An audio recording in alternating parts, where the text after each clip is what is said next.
சொல்லி கேட்டிருக்காங்க. பார்க்கலாம். மேலே இருக்கக்கூடிய கோணத்தினுடைய அளவு வந்து 80 டிகிரி.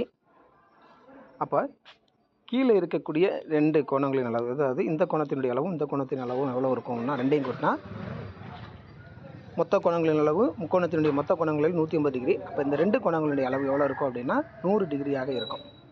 சரிங்களா? சரி, இப்போ இது ஒரு நேர்கோடு, இதுவும் ஒரு நேர்கோடு. இப்போ நேர்கோட்டினுடைய கோணங்களின் கோணமானது 180 டிகிரியாக இருக்கும்.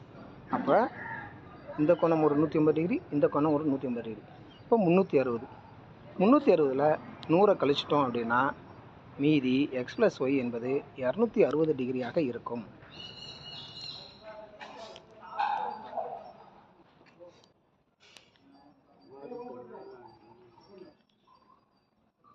வணக்கம்.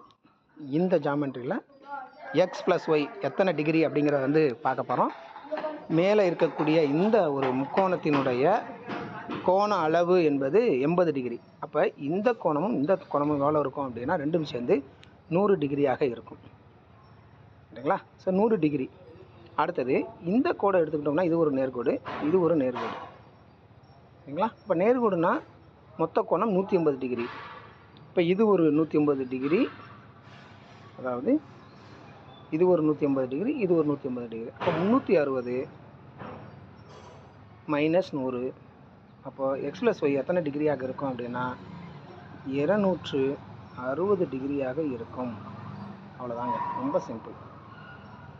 நன்றி.